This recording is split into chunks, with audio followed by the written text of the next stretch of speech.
comentar brevemente el proyecto CREER. El proyecto CREER, o Creciendo con las Escuelas Multigrado del Perú, es un proyecto que venimos implementando desde el 2018 en GRADE, con apoyo técnico y financiero de la Fundación Oldart. Este proyecto busca contribuir a la mejora de los aprendizajes y las condiciones de bienestar de los estudiantes de las escuelas rurales multigrado primarias castellanohablantes del Perú. Y para ello toda una primera etapa del proyecto ha tenido que ver con el recojo de información a partir sobre todo de estudios o investigaciones. Y en el 2019, Rosa y Rebeca, junto con un equipo interdisciplinario, realizaron un análisis crítico a estos cuadernos de autoaprendizaje dirigidos a estudiantes de escuelas multigrado, junto con los manuales a los docentes asociados a estos cuadernos. En este análisis, ellas identificaron, por supuesto, muchos aspectos positivos, así como también aspectos por mejorar, y plantearon algunas recomendaciones para pensar en una futura propuesta de mejora, ¿no?, de estos cuadernos. Voy a pasar entonces a presentar a nuestras expositoras del día de hoy. Rosa Rothenberg es magíster, vamos con Rebeca primero. Rebeca, da lo mismo. Rebeca es especialista y magíster en formación de formadores de la Universidad de Buenos Aires, es profesora e investigadora en la Universidad de Buenos Aires, se desempeña como docente del posgrado de Constructivismo y Educación en Flaxo, así como docente del posgrado de la Escuela de Educación y directora del profesorado universitario de la Universidad de San Andrés. Es asesora pedagógica e institucional en escuelas de Colombia, Uruguay, Brasil y México. Ha escrito como autora o coautora libros como Una introducción a la enseñanza para la diversidad, El trabajo en aulas heterogéneas, La evaluación significativa, Evaluar para aprender, Gestionar una escuela con aulas heterogéneas, La evaluación como oportunidad, y más recientemente El sentido de la escuela secundaria, entre otros. Y Rosa Rothenberg es magíster en educación por la Universidad de Salamanca y especialista en diseño de material educativo y entornos virtuales de aprendizaje por la Universidad Oberta de Cataluña. Ella es licenciada en Ciencias de la Educación por la Universidad de Buenos Aires, profesora para el nivel primario y profesora en Psicología y Educación para el nivel medio y superior. Es editora responsable del área de educación de la editorial Paidós de Argentina. Se ha desempeñado como docente en los diferentes sistemas educativos y más específicamente como profesora de didáctica para la formación docente en la Facultad de Filosofía y Letras de la Universidad de Buenos Aires. Se ha especializado en el diseño y el desarrollo de materiales para la enseñanza en el marco de diversos proyectos educativos, tanto en ámbitos públicos como privados. Sin más preámbulo, entonces, les vamos a dar la palabra a Rebeca por 30 minutos máximo, y luego de ello vamos a abrir un diálogo alimentado por las preguntas que ustedes que están ahí, que nos vean hoy, puedan ir planteando en el chat del Facebook. Hola, Rosa y Rebeca, bienvenidas. Hola, buenas noches o buenas tardes para ustedes. Muchísimas gracias, Jessica, por la invitación. Estamos felices de poder compartir este trabajo con todos ustedes, así que vamos a compartir una pantalla con la presentación y vamos a tomar los 30 minutos para poder explicarles el recorrido que hemos hecho. Así que vamos a compartir la pantalla aquí.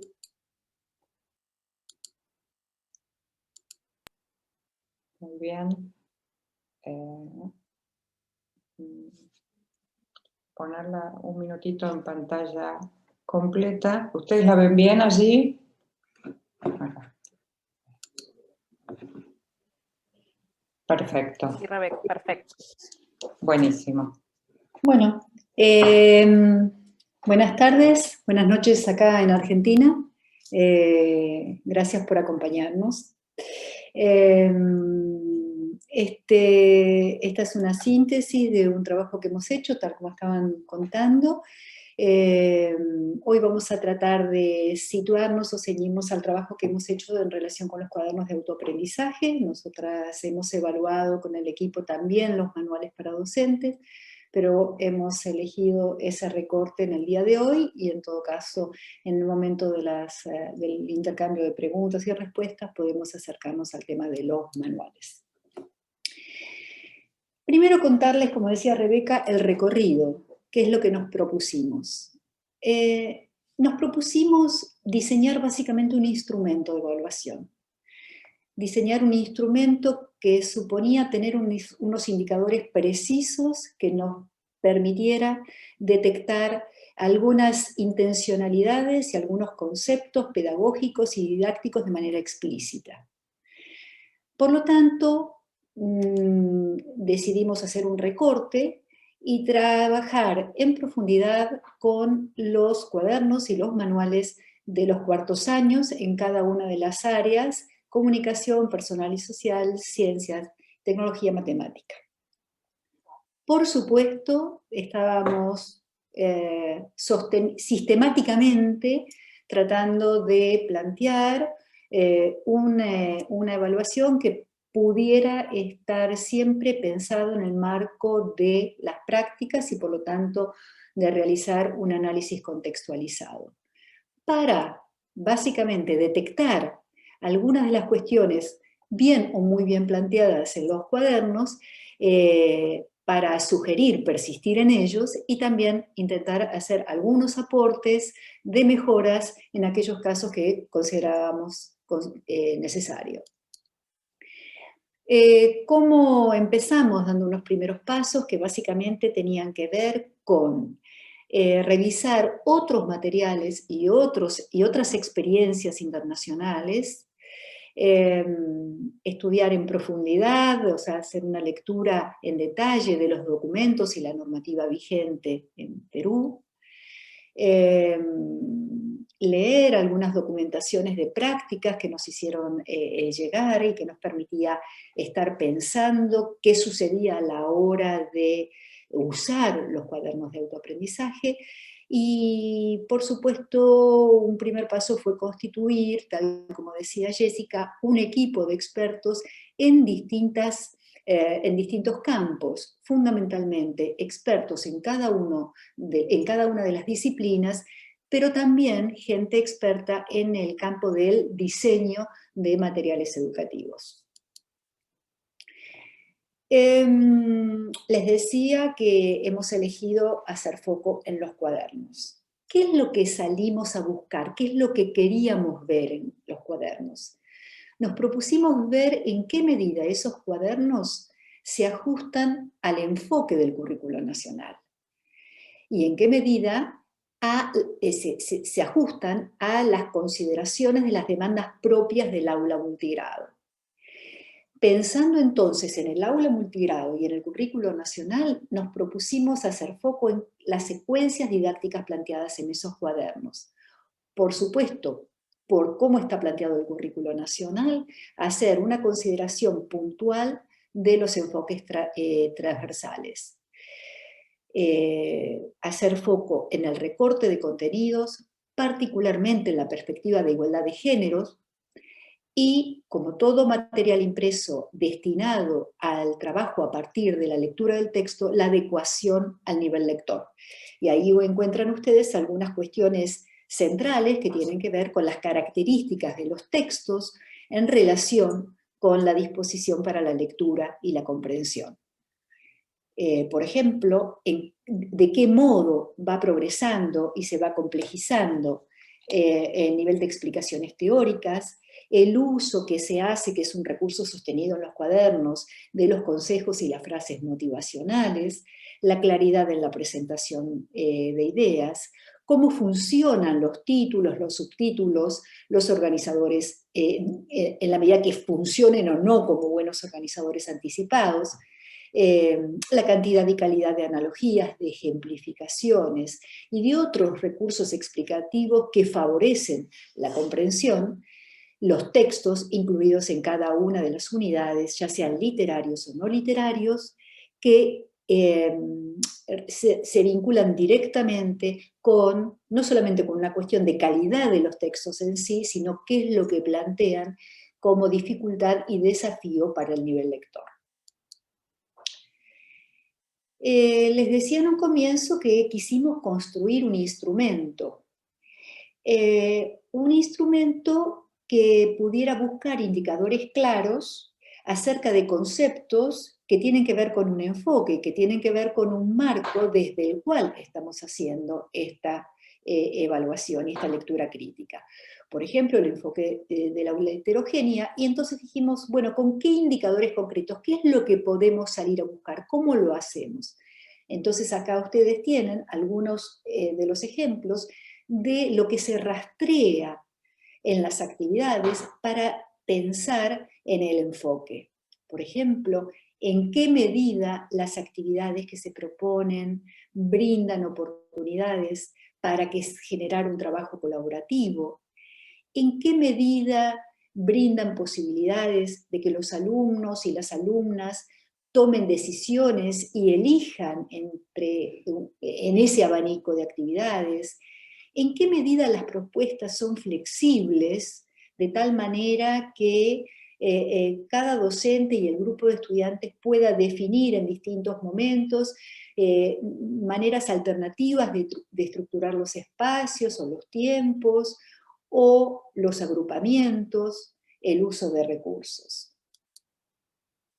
Si nos importa mucho pensar en la autorregulación del aprendizaje, entonces, ¿qué buscamos? ¿Cuáles van a ser los indicadores? Bueno, es importante la explicitación de las expectativas, de los propósitos de las tareas, de qué se espera, cuáles son los logros esperados, qué se espera que cada estudiante pueda alcanzar cuando se embarca en una actividad planteada. ¿Cuáles son los criterios de evaluación? ¿Son claros? ¿Son explícitos? ¿Hay un modo, plantean orientaciones de tal modo que cada estudiante pueda ir identificando conforme avanza y progresa en el desarrollo de su actividad, cuáles son sus logros, cuáles son sus dificultades? Es importante, es relevante la inclusión de rúbricas, de protocolos y de herramientas e instrumentos que favorezcan ese proceso de autorregulación, ¿no? ¿En qué medida se plantean en esas actividades preguntas o instancias que estimulan la posibilidad de la reflexión metacognitiva, de volver sobre mis pasos, de pensar cómo voy progresando? Las consignas son centrales desde esta perspectiva, por lo tanto importa cómo están formuladas, a qué fuentes, la variedad de fuentes que habilitan esas actividades a través de esas consignas, de la variedad de recursos, la variedad de preguntas, el grado de libertad o elección que permiten y favorecen cada una de esas consignas.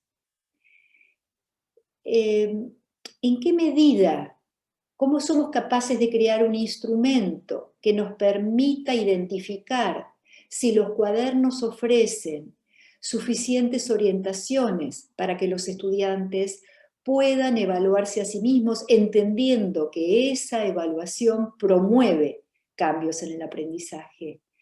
Y nuevamente, la explicitación de criterios, las oportunidades para recibir y ofrecer retroalimentación, las propuestas para la participación, el diseño de planes, el monitoreo de los procesos.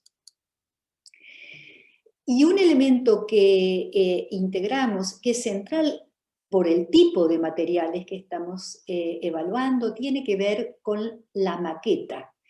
La maqueta es básicamente la estructura, lo que hace que un contenido se convierta en página. El modo en que lo hace es la maqueta. Y la maqueta es en sí misma una herramienta para el aprendizaje. Y ahí importa la calidad de los textos, importan los recursos que se usan, gráficos y las imágenes que se usan, entendiendo que son portadoras de contenidos que habilitan mejores o peores comprensiones, y el buen diseño de página, que también es un elemento claro para la legibilidad. Avancemos entonces en algunas de las valoraciones positivas. Les contamos el recorrido. ¿Qué comenzamos a hacer? Les contamos con qué instrumento, qué salimos a buscar, qué encontramos con ese instrumento. En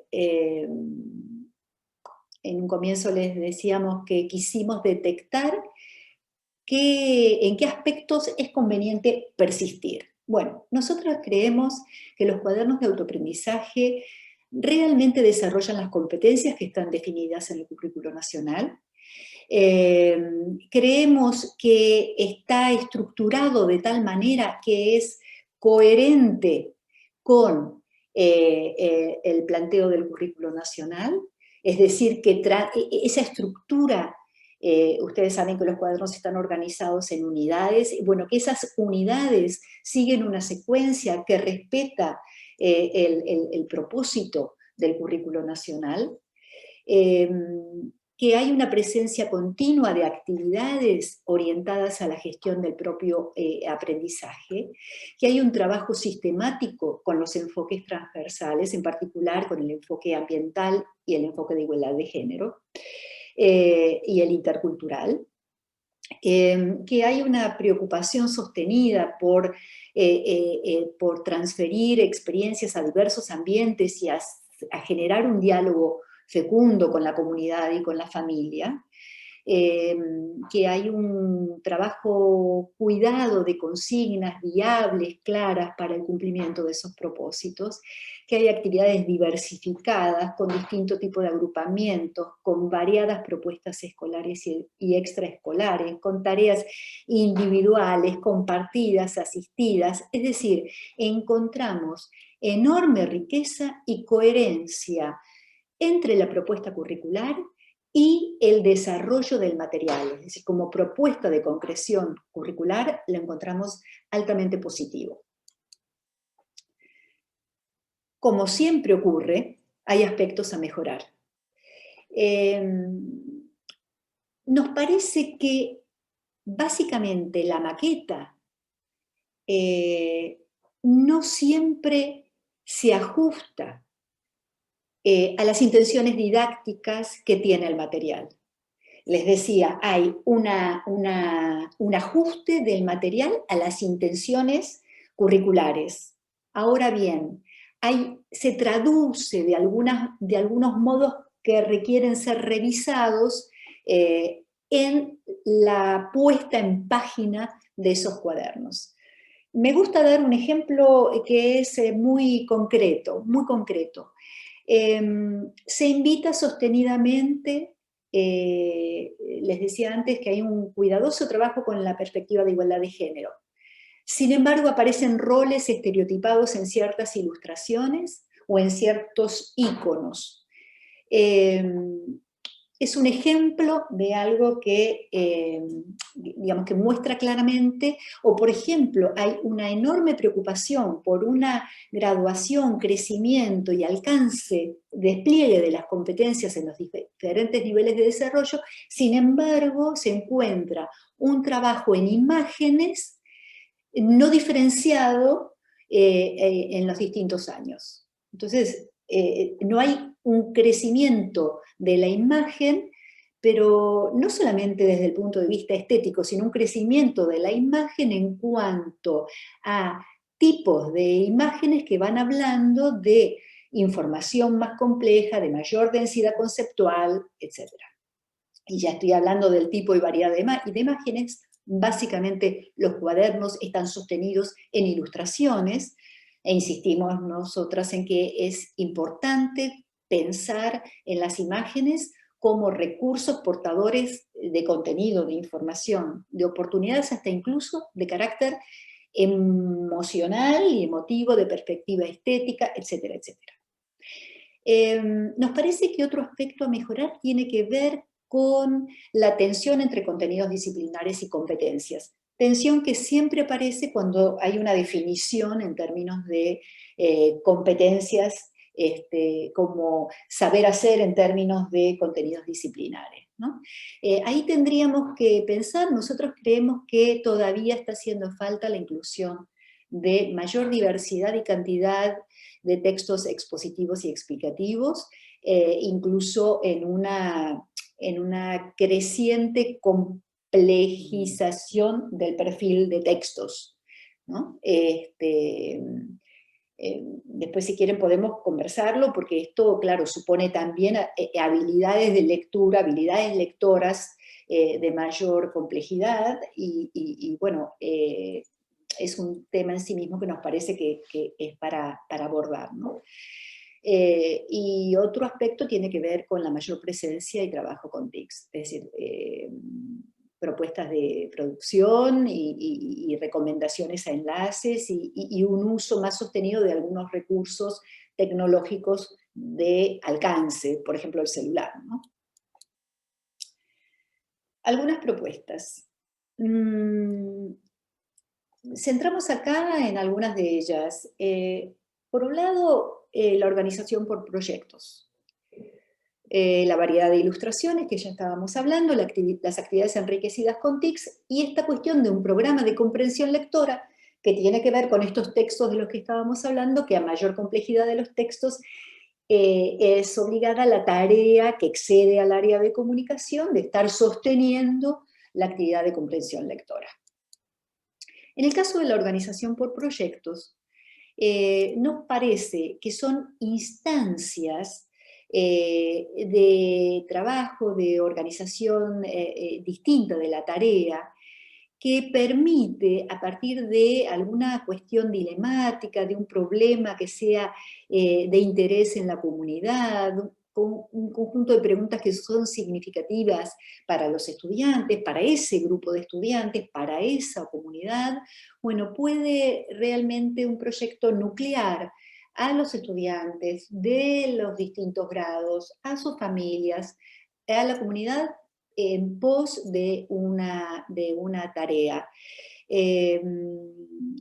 Nos parece que los proyectos otorgan valor al contexto y a los intereses de los alumnos y permite cierto nivel de flexibilización de tiempos, espacios, y que es en sí mismo una oportunidad para la diversificación, que es una de las cuestiones que sabemos que importan mucho en el caso del trabajo en las escuelas multigrado. Acá quisimos solamente mostrar algunas páginas de cómo toma cuerpo, cómo es esa puesta en página, cómo es una maqueta de un proyecto. En este caso es un proyecto La historia de los objetos, y les queremos mostrar 3 momentos claves. Un proyecto es un tema, algo que nos proponemos entre todos. En este caso nos proponemos entre todos investigar la historia de algunos objetos, y los vamos a exponer en un museo. Es decir, fíjense ustedes que hay 2 momentos que tienen que ver con la investigación, con un producto y un momento de exposición, de comunicación, de intercambio, y una secuencia de pasos. Básicamente, lo que nosotros pautamos son los pasos, son las actividades, es el recorrido, es un itinerario. Un elemento clave, un plan de trabajo, un proyecto supone pasos y bueno, ¿qué tenemos que hacer? ¿Cómo lo vamos a hacer? ¿Se acuerdan que antes estábamos hablando de la gestión del aprendizaje, de la autorregulación, de ir siguiendo paso a paso mi propio proceso? Por eso está esta instancia de planificar la intervención de cada uno en el proyecto. Y también otro momento clave, que es el volver sobre mis pasos. Si ustedes ven estos 2 momentos, es qué vamos a hacer, qué nos proponemos, cómo nos organizamos y qué pasó en el proceso. No estamos contándoles ahora a ustedes el recorrido, pero sí como momentos claves que definen el sentido de un proyecto. Y quisiera quedarme con esta idea de esta clave de hay un producto que comunico, que muestro, que me permite el intercambio con las familias, con la comunidad, con todos los chicos, con las compañeras, etc. Variedad de imágenes. La variedad de imágenes tiene que ver con una alfabetización múltiple. Hoy la alfabetización no se juega solamente en textos, vivimos en un mundo rodeados por imágenes, entonces las imágenes son oportunidades para aprender. Es necesario que enseñemos a leer imágenes y entonces necesitamos imágenes de calidad y diversas para pensar en ese trabajo de lectura y comprensión de imágenes. Acá les queremos mostrar algunos ejemplos en campos puntuales donde es central la ilustración realista. Por ejemplo, esto es una falta en los cuadernos, ¿no? Los esquemas. Este es un ejemplo de una falta en los cuadernos, que es una ilustración en relación con textos literarios y que es una ilustración que tiene otras características, que es una ilustración artística, que es una ilustración que se juega, digamos, en términos de estética como contenido también de la enseñanza. Acá tenemos otro tipo de imagen que también está ausente o que está faltando en demasía, que tiene que ver con la fotografía.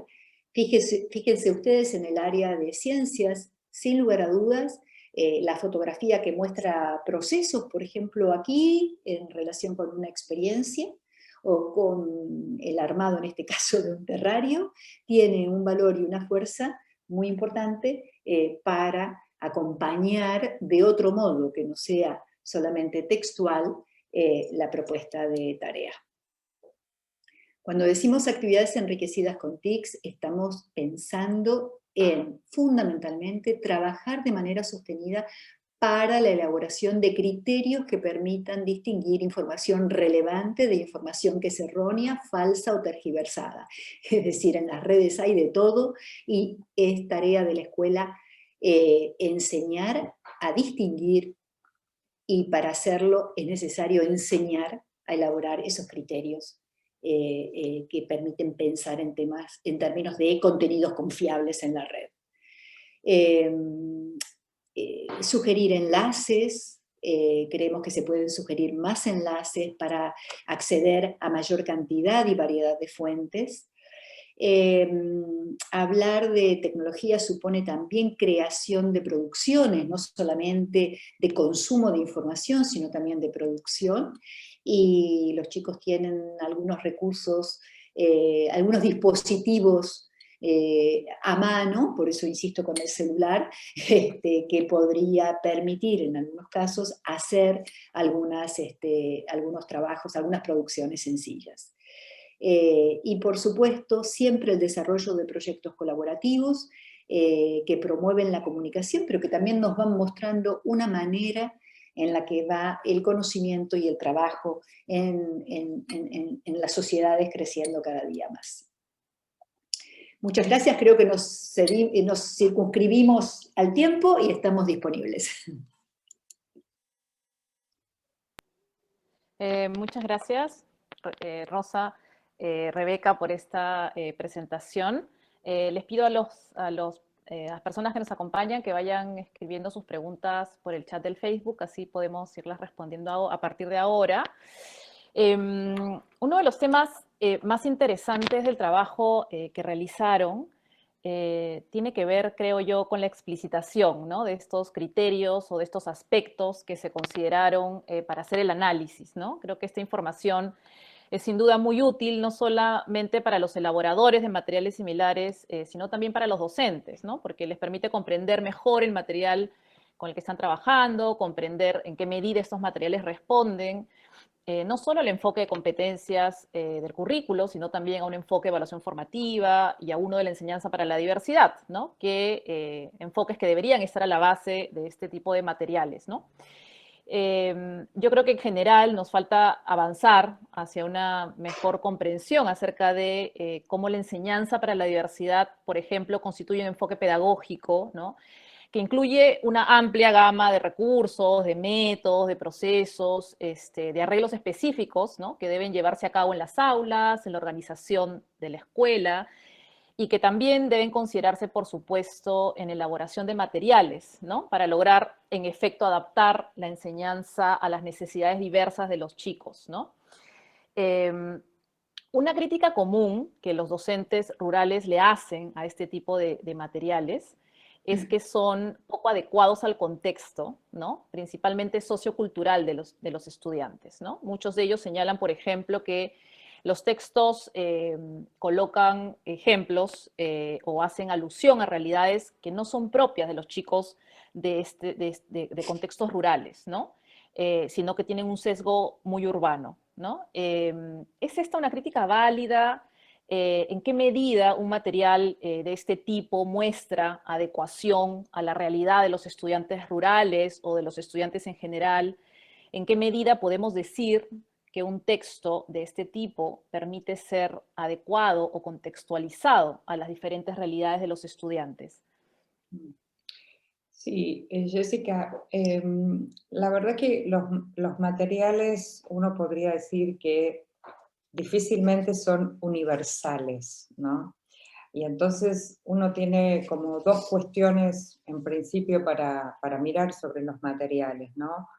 Primero, por supuesto que cuanto más posibilidades de acercarse a los contextos, el tema es que los contextos son muy variados, no es que nosotros podemos decir, bueno, hay 3 contextos y nos referimos a 3 contextos. Hay muchísimos contextos. Entonces, me parece que si uno toma esta idea de poder apropiarse del material, uno como maestro, ¿no? Puede tomar el ejemplo que está allí y cambiar, por ejemplo, tomar una imagen que está allí y cambiarla por otra. Digo, esta idea de que los materiales no son prescriptivos en el sentido que yo los uso palabra por palabra, imagen por imagen, sino la verdad que los ejemplos, las propuestas, las secuencias tienen por supuesto una clara intencionalidad, pero de ninguna manera tienen que ser un corset, ¿no?, para cerrar, sino una invitación a poder revisarlos, a poder adecuarlos, a poder decir, bueno, aquí esta imagen, no, la voy a reemplazar por otra, pero vale la consigna, vale la propuesta, vale la secuencia que está, pero voy a cambiar la imagen. Si el ejemplo habla de algo de la ciudad, yo puedo buscar un ejemplo del campo manteniendo la secuencia. Y yo creo que en ese sentido me parece que necesitamos los maestros apropiarnos de ese material, perder el miedo de cambiarlo, no en el sentido digo, de los fines, pero sí adecuarlos a la población. Y en eso tenemos que ser maestros y maestras más activos con los materiales, no receptores pasivos. Diría lo mismo que le pedimos a los estudiantes, ¿no? Que no sean receptores pasivos del material, lo mismo le queremos pedir a los maestros y a las maestras, apropiarse del material que tiene una rigurosidad. Nosotros señalamos las valoraciones, ¿no?, de las secuencias, de su vinculación con el currículum nacional, es decir, tiene muchas valoraciones sobre las cuales hay que apoyarse y, como decía Rosa, sostenerlas, ¿no? Y tener esa libertad por institución, con mis colegas, con mis pares, discutir cómo puedo acercar mucho más a el contexto en el que cada uno está trabajando, ¿no? Uh-huh. Y un gran reto de este tipo de materiales es precisamente el uso, ¿no? Algunas investigaciones recientes, de hecho realizadas por el proyecto CREER, encuentran que este tipo de textos se usan poco, ¿no? Y que los docentes prefieren en muchas ocasiones elaborar, por ejemplo, sus propias fichas o sus propios materiales adicionales, digamos, ¿no? La pregunta es, ¿qué tipo de acciones, dirían ustedes, pueden recomendarse para potenciar el uso de este tipo de materiales por parte de los docentes?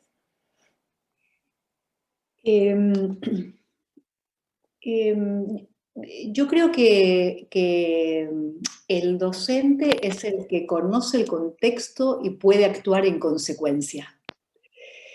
Y el docente es el que también puede embarcarse como profesional en una propuesta de innovación curricular. Y que eso es esperanzador y que eso es bueno también para el docente desde el punto de vista de su propio desarrollo profesional y personal. Dicho esto, creo que tiene que quedar claro que la posición es sí a lo que conoce del contexto, a lo que usa habitualmente.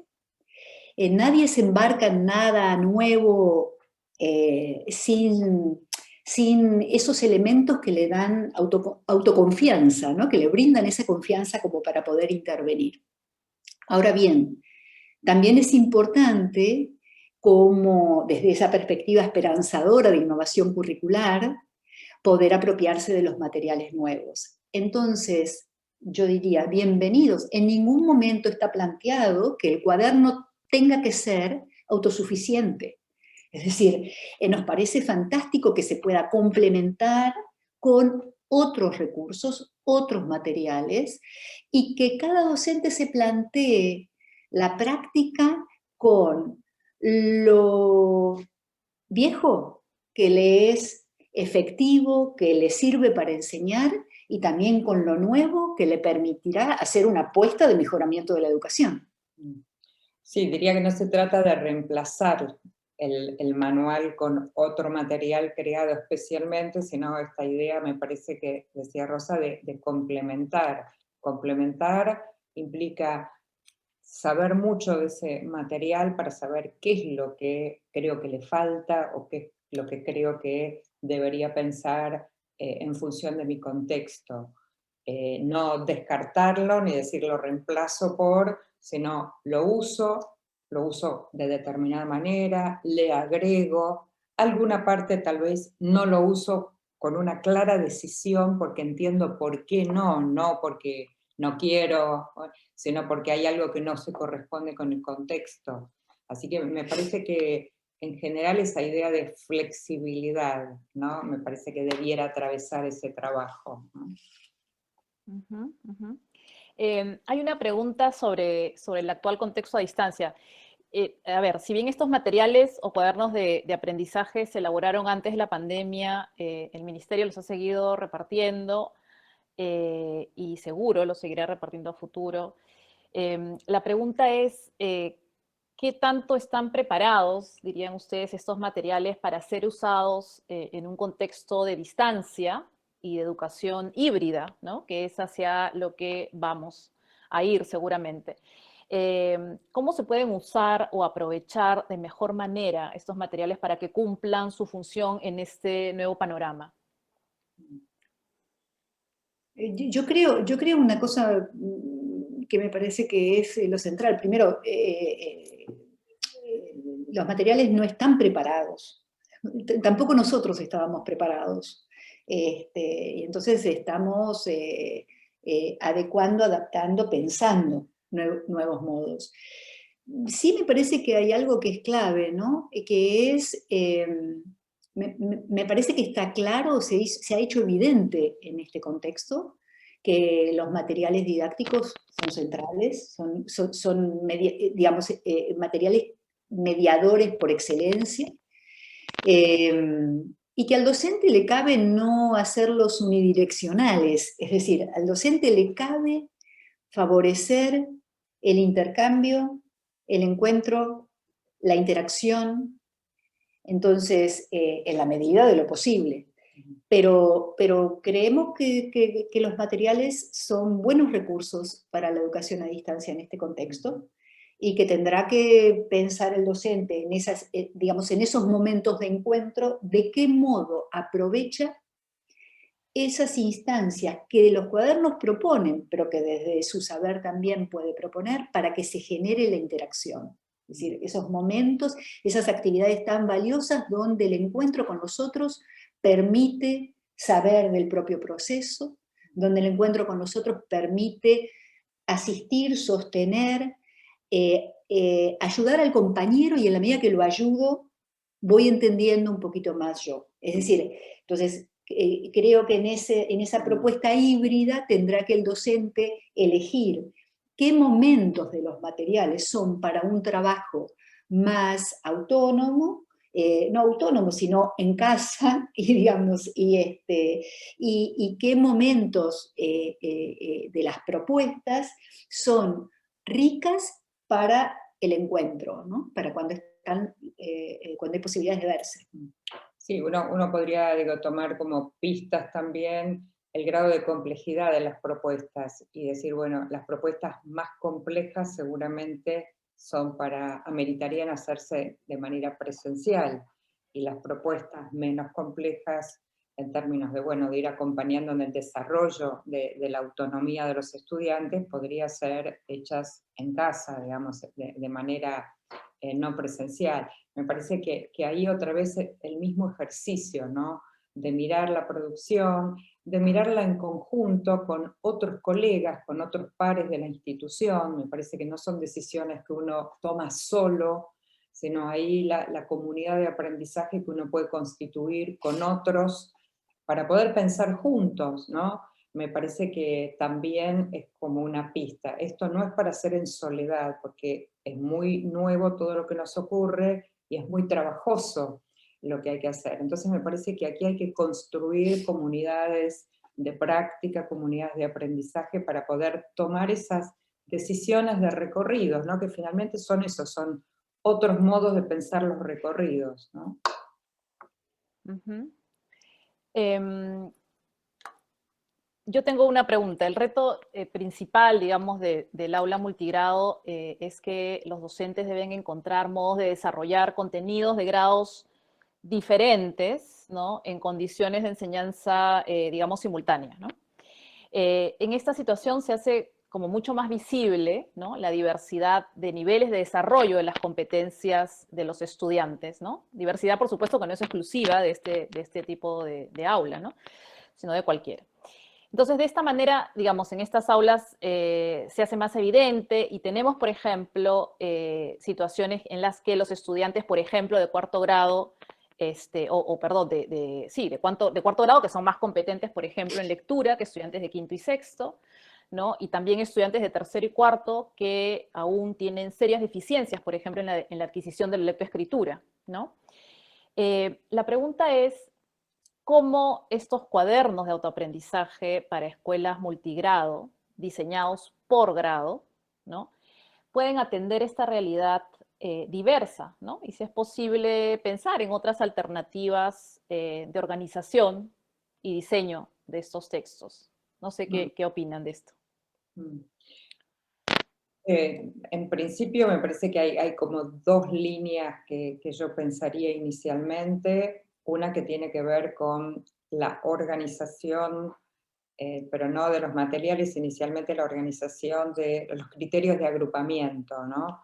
Me parece que el aula multigrado, que justamente tiene niños en distintos, digamos, niveles de alcance de las competencias, la decisión de cómo los agrupo para trabajar hoy es sumamente relevante, porque el criterio de hoy tal vez no sea que se junten aquí los de primero para hacer un trabajo entre los de primero y los de tercero se junten y hacer un trabajo en los de tercero, sino justamente, diría, algo que es maravilloso del multigrado, es esa posibilidad de que están todos juntos y que yo puedo definir distintos criterios de agrupamiento que los puedo ir cambiando diariamente, por actividad, por semana, por área disciplinar, eso en principio.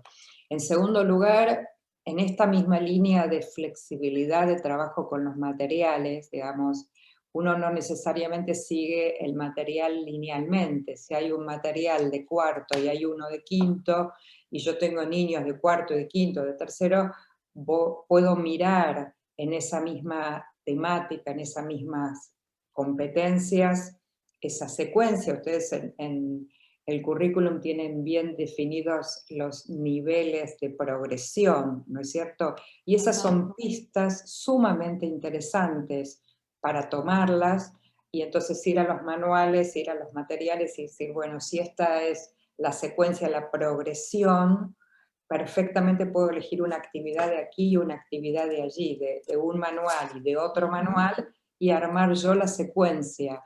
La ventaja que tendría es que en los manuales están las actividades, están las secuencias, pero soy yo quien articulo en función de los criterios en que voy a agrupar a mis estudiantes. A mí me parece un desafío maravilloso, ¿no? Para poder hacer, sabiendo que están divididos por grado, claramente, ¿no? Pero me parece que justamente la posibilidad, otra vez como decía antes Rosa, ¿no? Me parece siempre que la creatividad de los maestros, esto que valoramos muchísimo de lo que los maestros han hecho a partir de la pandemia, ¿no?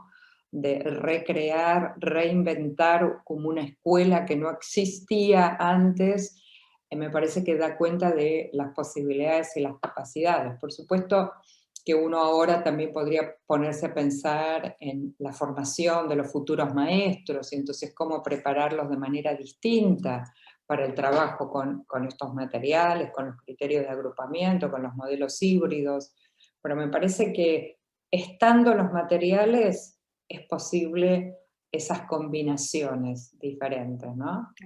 Yo me quedo escuchando a Rebeca y pienso que tal vez podríamos hacer un ejercicio por un ratito, o cada uno de nosotros, y pensar en términos de falta, porque la tarea es tan compleja, las condiciones son tan complejas, ahí estoy leyendo un poquito algunas cosas que van surgiendo, y claro, las condiciones son tan difíciles, entonces, ahora bien, creo que tendríamos que hacer por un ratito el ejercicio de ver qué oportunidades nos brinda el aula multigrado, ¿no? Es decir, un ratito para ver de qué modo podemos intervenir, digamos. ¿Me explico? Es decir, ese ejercicio creo que podría ser oportuno. Sí, y la adecuación permanente, digamos, son tan diversos los contextos, tan diversos, ¿no?